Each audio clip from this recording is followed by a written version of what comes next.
Viewer discretion is advised. The Buffalo Bills, you will receive the full allotment of 4 jabs. Got Norwood, losing to the Skins, losing to the Cowboys, losing to the Cowboys again. No wonder your fans do this for fun.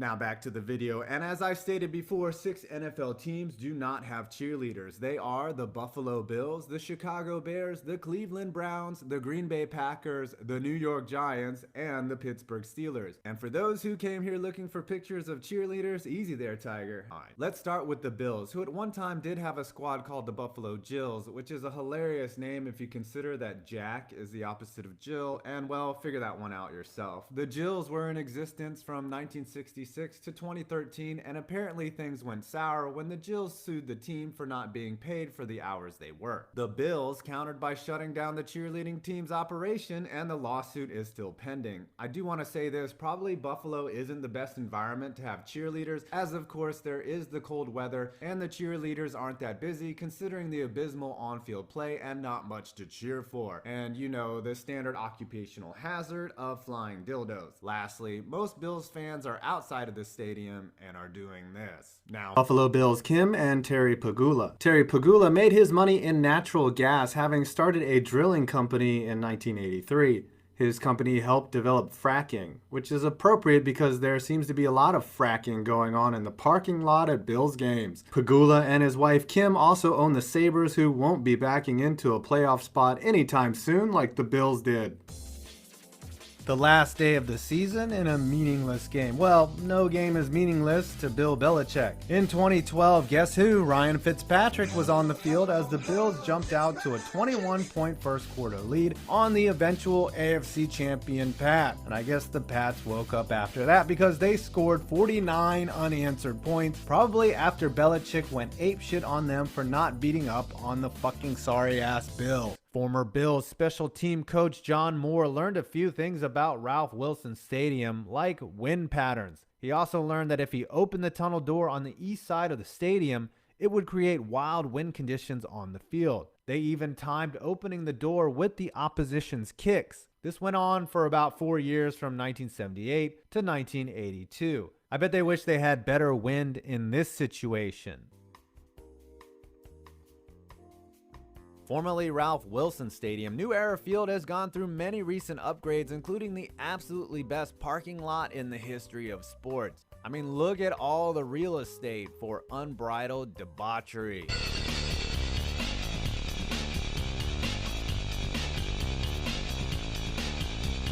Oh, come on, that was uncalled. Oh look, it's that same asshole New England squad that was running up the score as if it helped their BCS ranking. On 4 consecutive possessions, Brady threw TDs to Randy Moss, who had 128 receiving yards and was a fantasy monster that day. The Bills actually had 229 yards of offense, but they started JP Lossman. What happened to the Pats that year? These jerseys do not come with additional padding, as when you jump through a table, you receive the full brunt of said impact. Super simple in design, the uniform looks like 80s fireproof pajamas that you would wear before your dad told you to stop playing Atari and go to bed. I'd clown your team more, but you started both Derek Anderson and Nathan Peterman twice this year.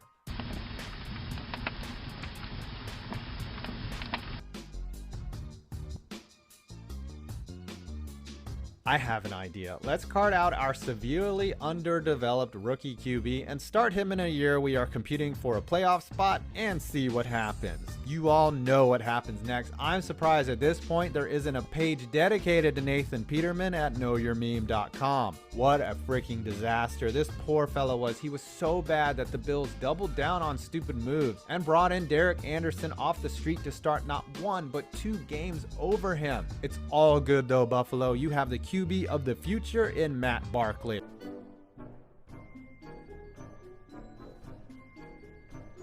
I find it hilarious that a stadium such as New Era would have a mascot that appeals to kids, as the only children that you find near the place are the ones that had to be dragged along because nobody else would watch them on Sunday. Legit, Bills games should be the opposite of a school zone. Kids not allowed within 100 feet. Speaking of sex offenders, this older version of Billy definitely looks like one, but the new one represents a shift in a more family-friendly atmosphere, which started with the ban of folding tables. Sad times, Bills Mafia. Sad times. Add the folding tables, which are now banned, but why not? And add a goalpost over here, which this shit show is sailing by. Wide right. Bills fan is too drunk to be salty. Being a Bills fan might as well be classified as a disease with a 16-step program, each step being a regular season game and a handle of whiskey. And that, our last triggering.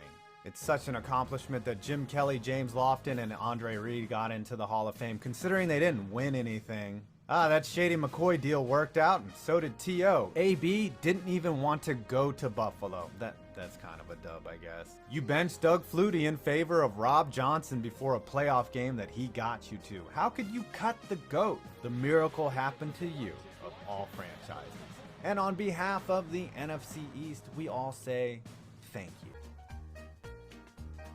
Well, here we are with a man named Bill being chased by a giant bison. I can't tell who looks more disinterested, number 31 with a single helmet bar or the Beast of Burden in the background. The Bills followed this with a logo that is a silhouette of a buffalo nickel, where you can tell quite easily that it is definitely a male. The eye just makes this poor thing look sad and mopey.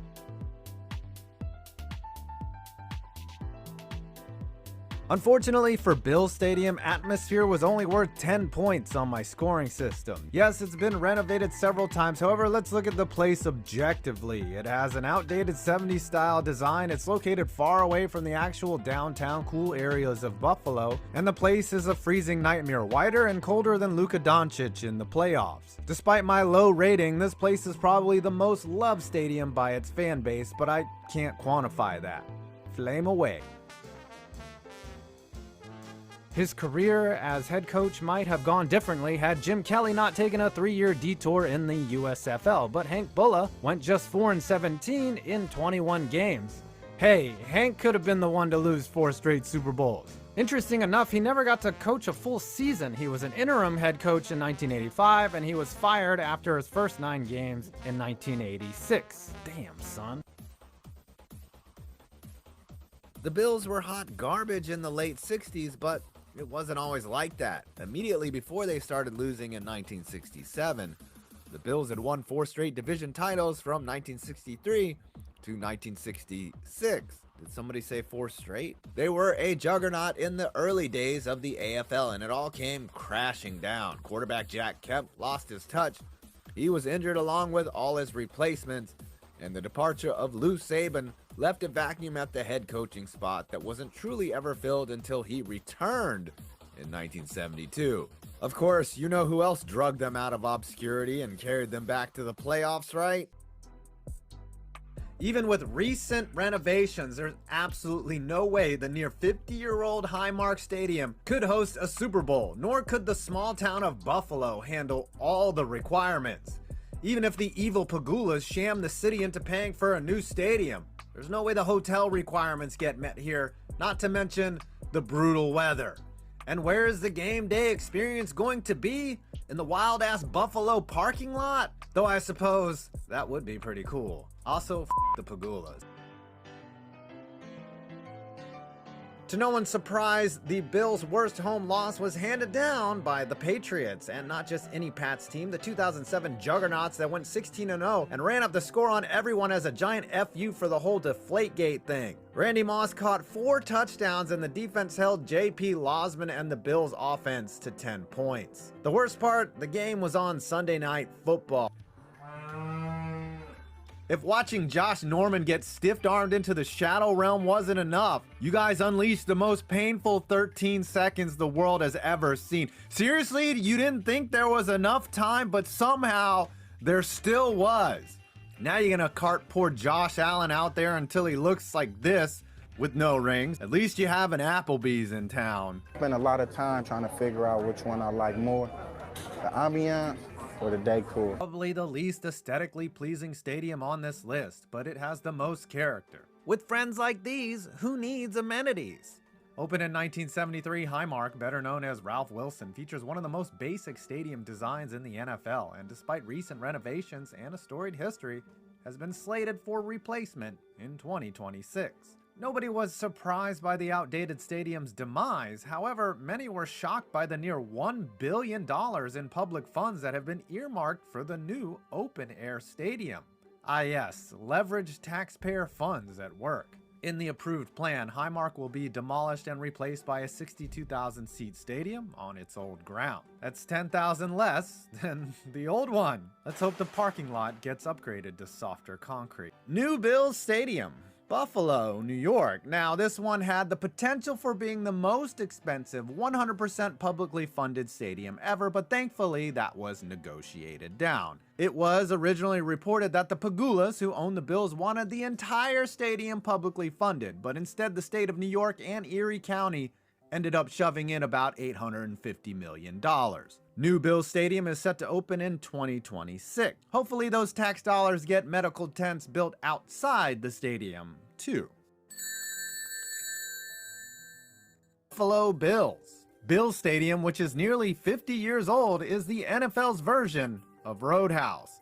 Last year, it was announced that with over $1 billion waiting in the wings, half of which is public, the Bills would be opening a new stadium in 2026. Initial renderings by Populous, the engineering firm contracted to build the stadium, had this sort of mixed material exterior with offsetting roof canopies. However, newly released renderings have it looking much different. It looks like it will have a translucent enclosed outer shell with a stone base.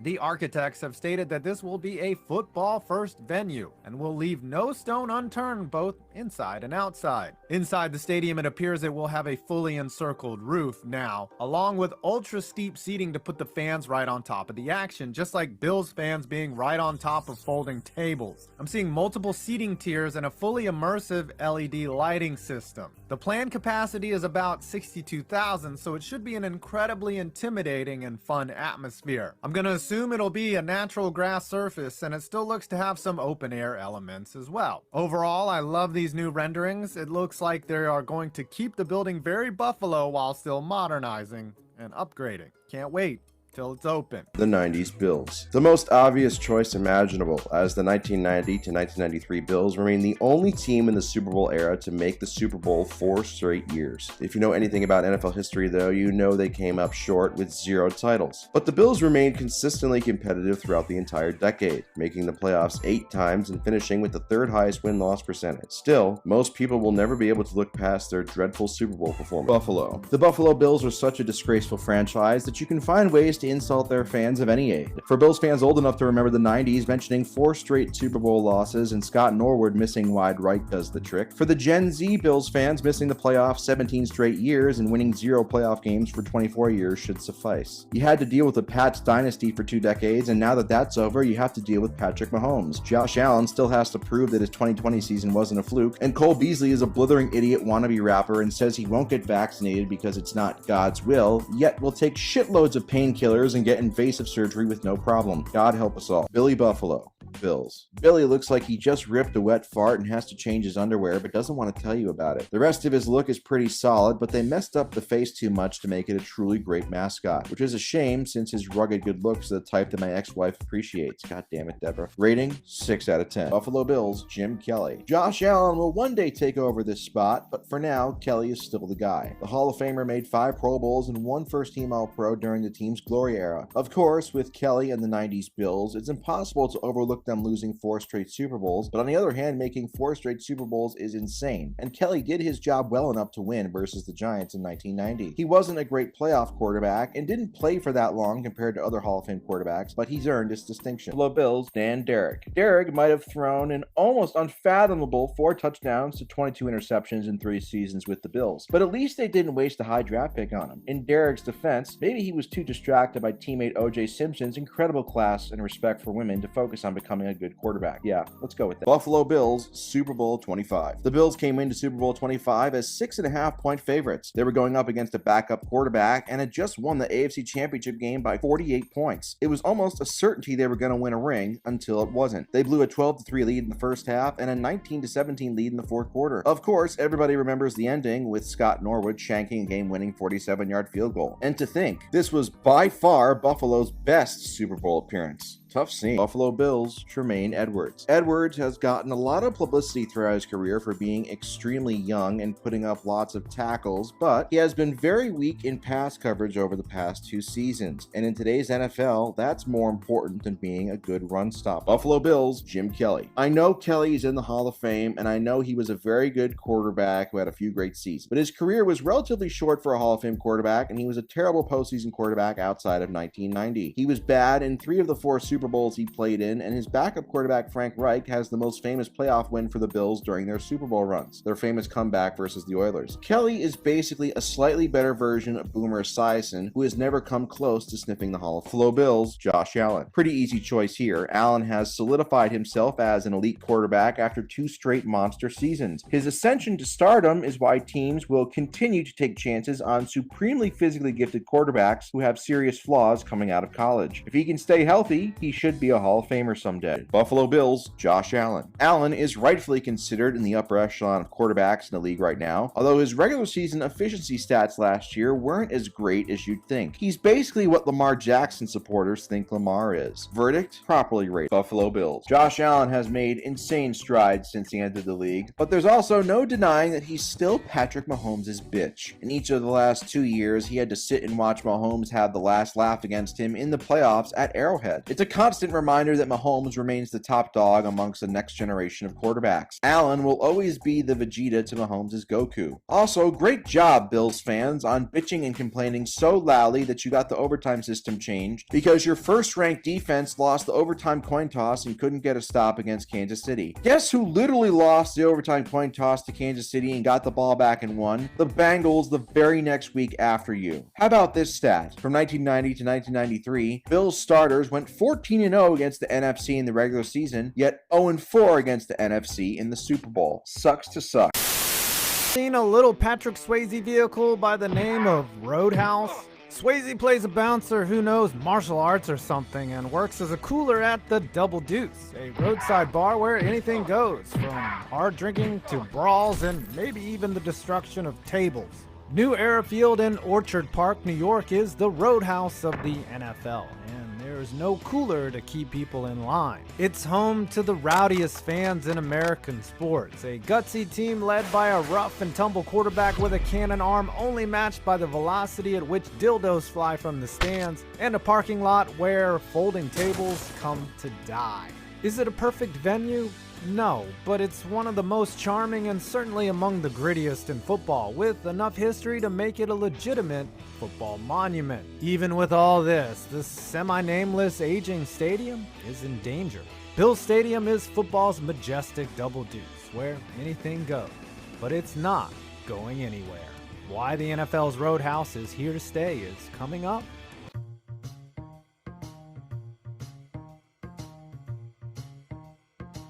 Before the Bills became the tragic losers of 4 straight Super Bowls and the owners of a 17-year playoff drought to kick off the 21st century, they were a powerhouse unit in the American Football League. Playing in War Memorial Stadium, a multi-purpose structure nicknamed the Rock Pile that would eventually become the shooting location for The Natural, the Bills won back-to-back AFL titles in 1964 and 65. Perhaps they were unlucky in that they missed the chance to contend for the inaugural Super Bowl by just a year, but they were 2-time champs nonetheless. The 1970 AFL-NFL merger dictated that stadiums hold a minimum capacity of 50,000 seats, and at just 47,000 at Memorial, it was time to pack up and move, their success fading as they cleaned out their locker room. Their new home would be a 71,000-seat Orchard Park venue called Rich Stadium, named after Rich Products, a Buffalonian food brand.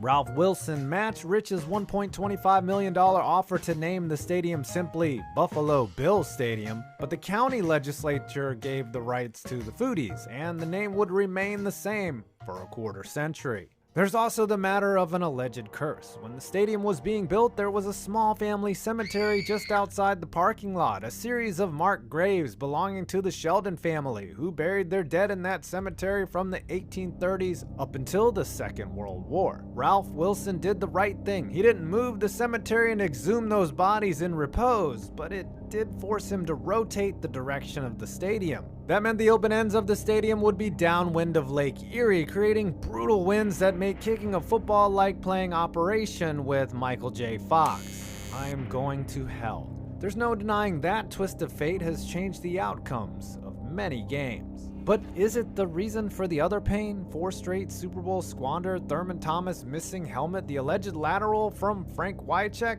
Who knows? Maybe the Sheldons? If you're wondering why old Bills highlights look like they're being played on a ping pong table, that's because the stadium immediately opted for AstroTurf over natural grass, creating a flat-looking, toe-destroying surface. Sadly, Rich Stadium housed a team of losers for its first 15 years, despite qualifying and falling short in the playoffs a handful of times. Rich didn't host a playoff game until the 1988 season, when the Bills beat a 13-3 Houston Oilers team in front of a crazed group of fans, many of whom were attending their first postseason game. Fittingly, the first play of the game resulted in a fight, the 79,532 fans in attendance already calling for blood all the while. Of course, that was not the most memorable game between these two teams. The up-and-down roller coaster of success and failure would give rise to one of the craziest bands of insane fans in all of sports. The Double Deuce would get its new regulars.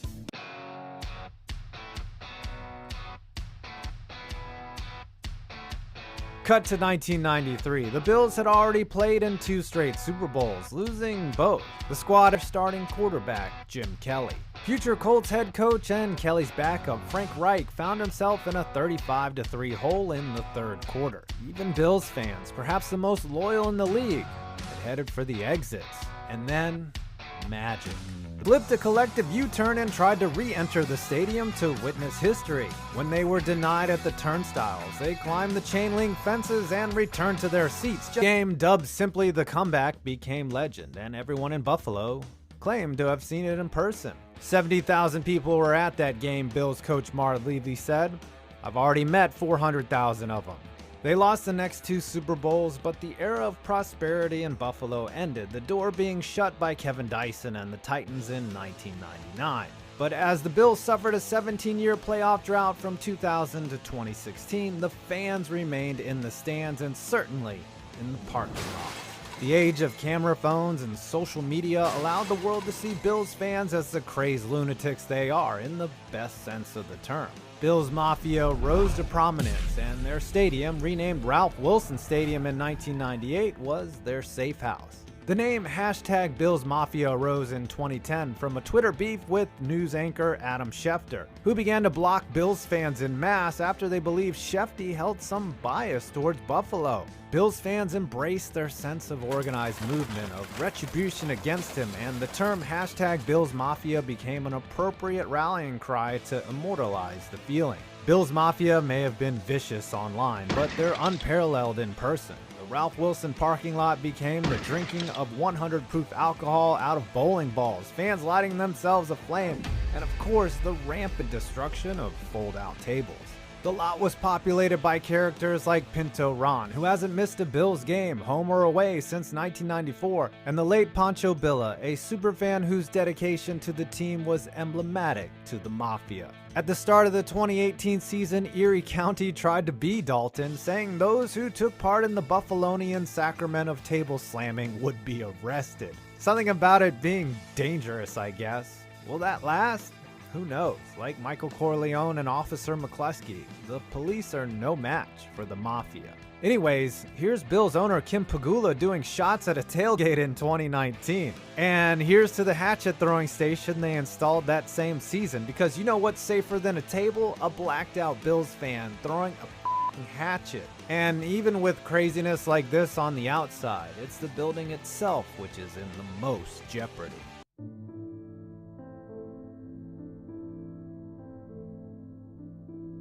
It's unmistakably their home, but the nest has been threatened in the past and present. Commissioner Roger Goodell in 2016 essentially said that a new stadium would be key to keeping the Bills in Buffalo. The reason why I'm supportive of a new stadium is because I want to make sure this franchise remains stable here and continues and remains competitive, Goodell said. We've been able to do these stadiums in such a way that it creates a tremendous economic benefit too. But fans and the county that owns the stadium don't want a new home. They just want to improve their current one.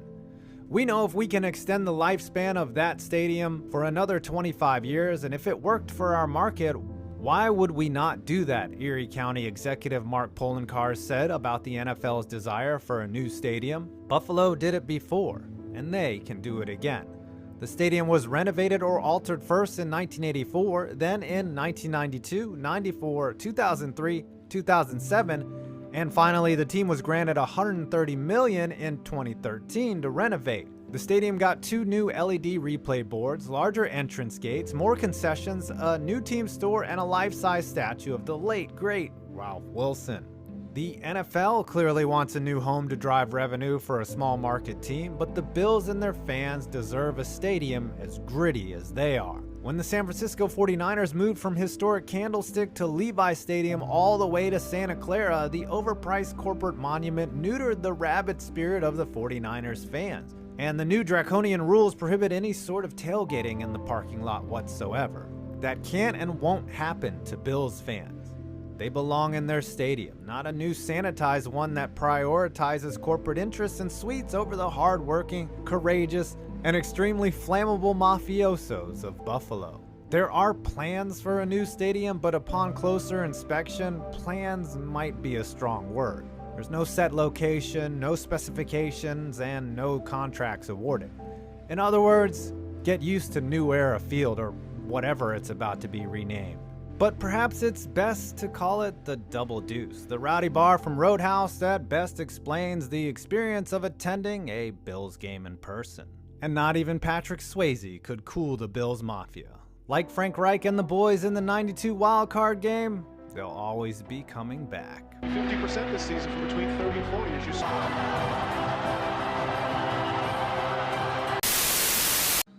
It was the best of times, it was the worst of times. It was the age of wisdom, it was the age of foolishness. It was the epic of belief, it was the epic of incredulity. It was the season of light, it was the season of darkness. It was the spring of hope, it was the winter of despair. In short, Buffalo is full of contrast from its previous mediocrity. One team has reached heights unimaginable a few years ago. The other has gotten worse, significantly so. In the star-crossed tales of the Bills and Sabres, it's hard to separate them. They're both controlled by the same owner, and cursed in the arts of failure and agony. Terry Pegula may still hold both teams in an iron grip, but despite this, they have taken drastically different steps in their moldings. I think it's wise if we start with the model citizen of the group in the Bills. They are in unfamiliar territory not seen in decades. Legitimacy. They have slowly developed into Super Bowl contenders with meticulous and intricate actions. This is due to the efforts of the new regime. In 2017, several members of Ron Rivera's staff were hired to oversee the repair of a chaotic era led by Rex Ryan. The main mastermind from Carolina? Sean McDermott. A coach who brought about a new vision for the team. One that would focus on new age tactics and analytical insights. A plan that could involve a slight step back, but could reap incredible rewards. For his right hand, another man from that Panthers team is GM and Brandon Beane. From the beginning, they set out to work. Over the past several years, there have been some missteps, but the changes have been very apparent. McDermott and Beane are successfully developing several key facets of a team. Structure, accountability, and a culture that emphasizes excellence. This is the kind of development every team wants. When a team is stable and winning, it offers several side effects. Players are much more relaxed and embrace the messages coaches are trying to get across. It shows a clear vision of what the team wants to do. And if all goes according to plan, it shows in both the win and stat columns. Player development is often the litmus test in how things are improving or not. How do I emphasize this? Let's talk a bit about Josh Allen. When he was drafted, he was seen as a massive risk. He had a rocket arm, but it was incredibly inaccurate. He would make suspect decisions throwing the ball. He overly relied on his feet to get him out of situations instead of trust his passing. It would take a great effort to reach his full potential, but it didn't seem that way at first. He would show flashes of brilliance, but then counter it by overthrowing his receivers by 20 yards. After a subpar performance against Houston in a postseason loss, there were still questions about his future, but the Bills didn't stray from the plan, and he rewarded them for it. With both Allen's willingness to take guidance and the Bills' careful development, the quarterback not only took steps forward in 2020, he blossomed. The once inaccurate Allen was throwing balls with pinpoint precision. He would use his feet as a supplementary weapon, not over-relying on them. He would develop an excellent rapport with his receiving core. And the Bills helped there, too. Buffalo supplemented their talent with an elite pickup in Stephon Diggs. It cost plenty, but the rewards have justified it. Not just with Diggs' year, but Josh Allen has emerged as one of the league's elite. A guy I called a glorified running back a year earlier put up borderline MVP numbers. This is a testament to the Bills. They not only eased him into play as a quarterback, but they slowly challenged him to evolve his game into what it is. They've helped him develop subtlety, and it's allowed him to reach his potential. In other organizations and past Bills teams, there's a chance he would have busted. But here, it was the perfect situation. And it's the shining prize of the new regime.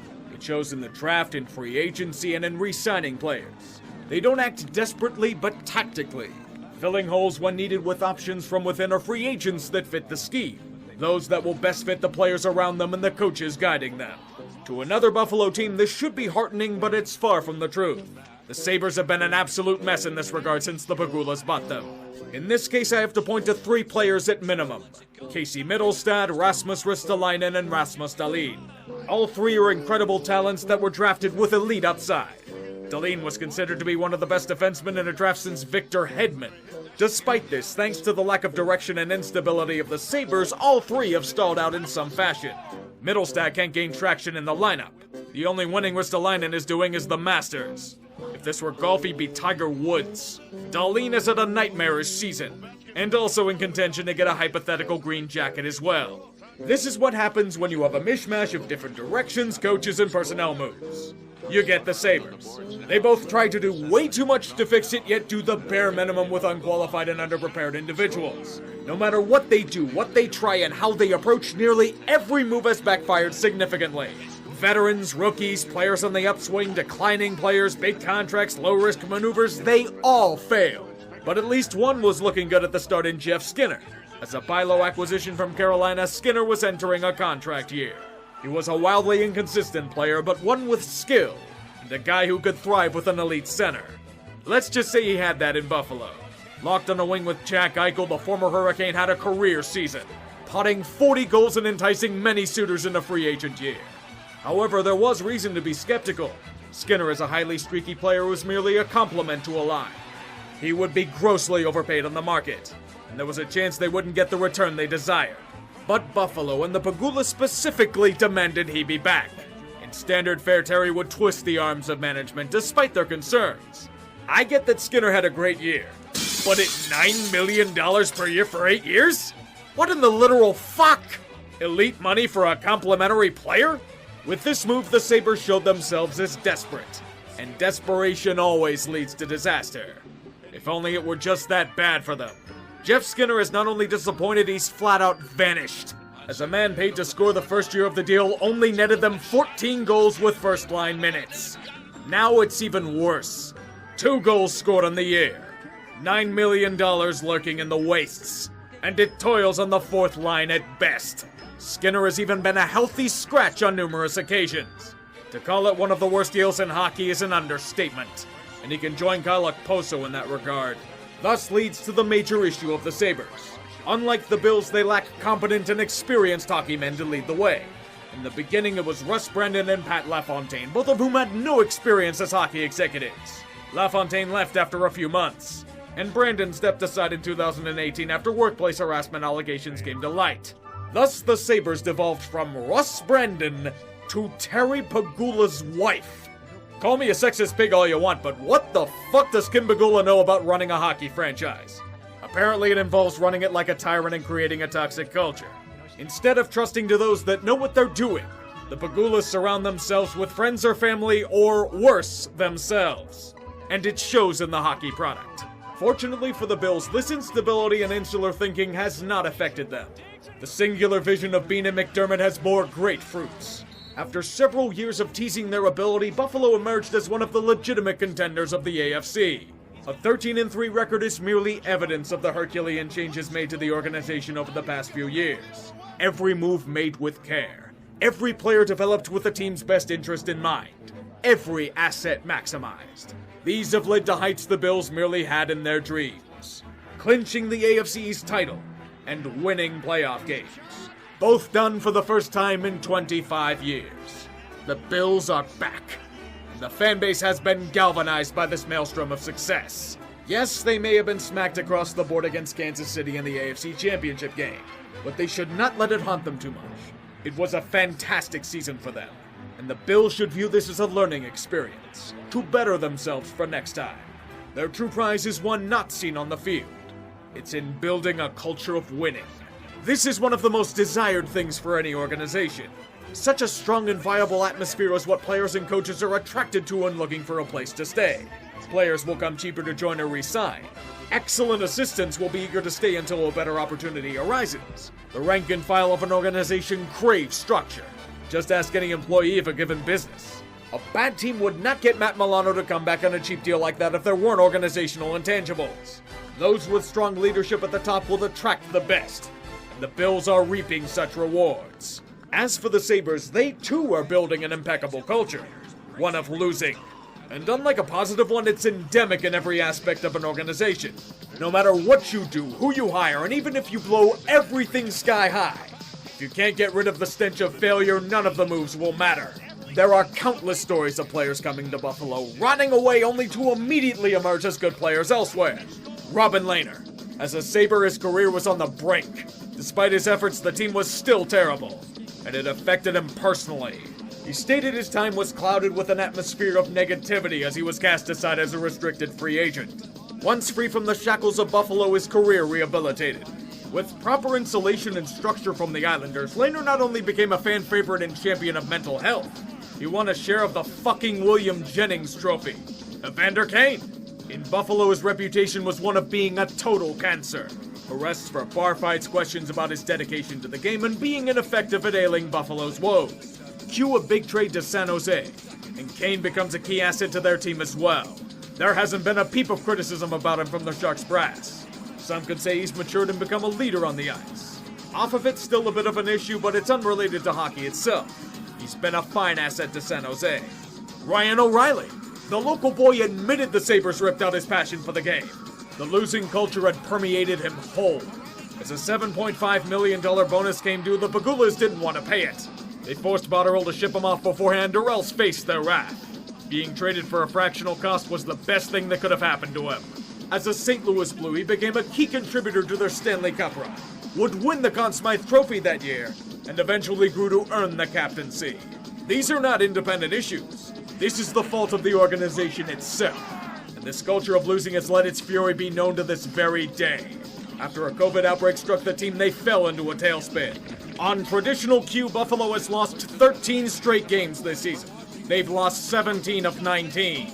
They haven't won a game in March so far. In fact, the Sabres only boast one of the worst 5-on-5 scoring rates in the league's recent history. Taylor Hall was brought in on a one-year deal that paid him a good bit of money. His only value has been as a lottery trinket, scoring a whopping 2 goals on the year with his trade value plummeting. Jack Eichel is livid at the team and is rumored to want the hell out the first chance he gets. With a franchise-altering 2 goals and dealing with a potential long-term injury, his value has also bottomed out. The bottom 7 players in the NHL in terms of plus-minus are all Sabres. Team defense has constantly regressed despite all the moves made. Goaltending is either inconsistent or injured. New acquisitions have flamed out.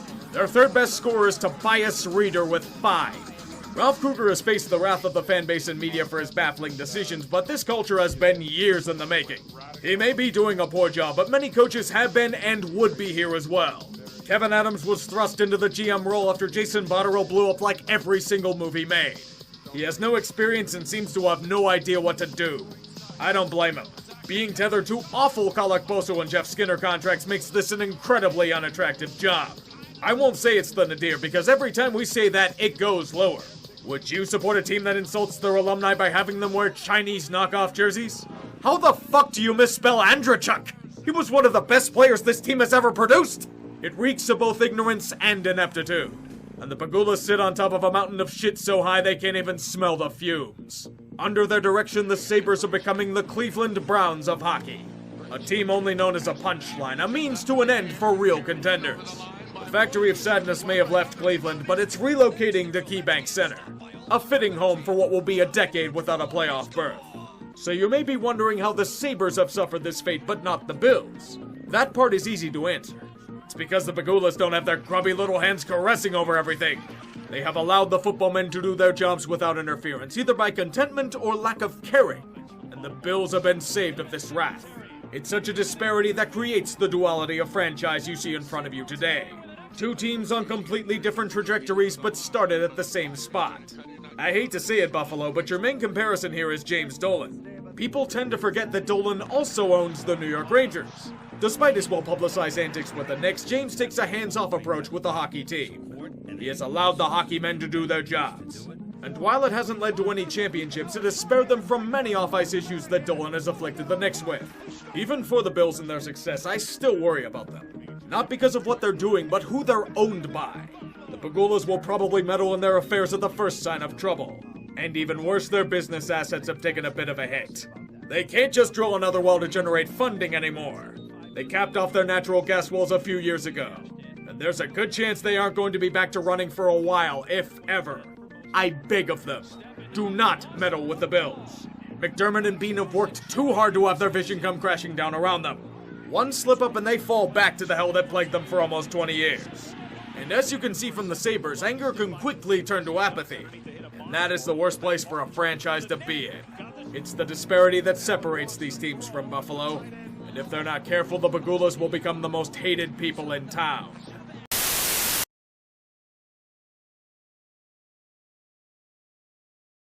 The Buffalo Sabres, when was the last time you won a playoff series? Oh, it was 20 years ago, and since then, people have been born that can now legally drink that have never seen a playoff series win. And let's just show this. His foot was in the goddamn crease. It was in the goddamn crease.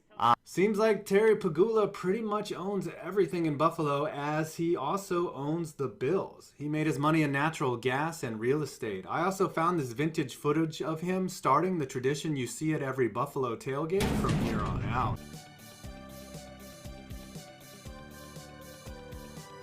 Inside the KeyBank Arena is the Greater Buffalo Sports Hall of Fame, which likely honors all of those great Buffalo sports moments. The best place to hang out in the arena is the Labatt Blue Zone, a sports bar which allows you to drink probably as much as you want, because the Sabres play on the ice would cause me to do that if I were a Sabres fan. I don't think they have folding tables in there though.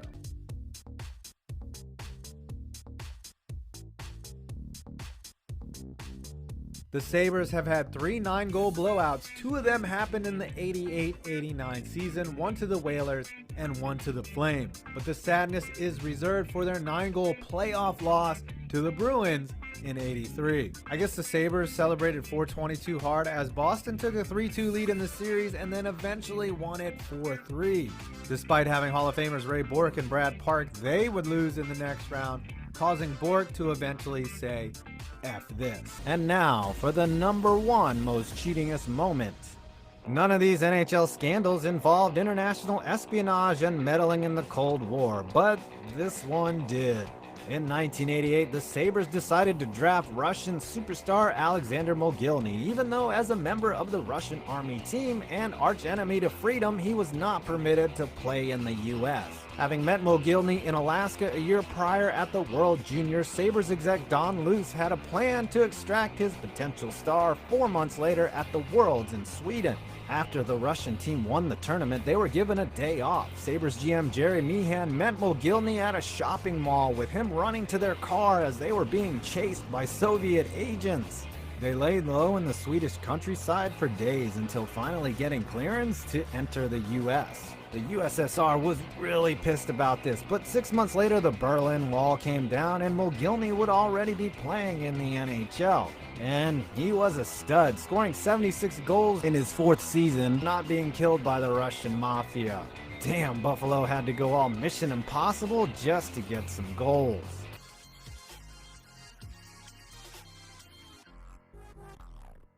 One of 2 NHL mascots made in the image of an extinct buck-toothed cat. Sabretooth is a giant buck-toothed cat. He also has eyebrows that would make Bogdan jealous. You and your eyebrows! Sabretooth repels from the ceiling and has been known to ride around the ice on a 4-wheel.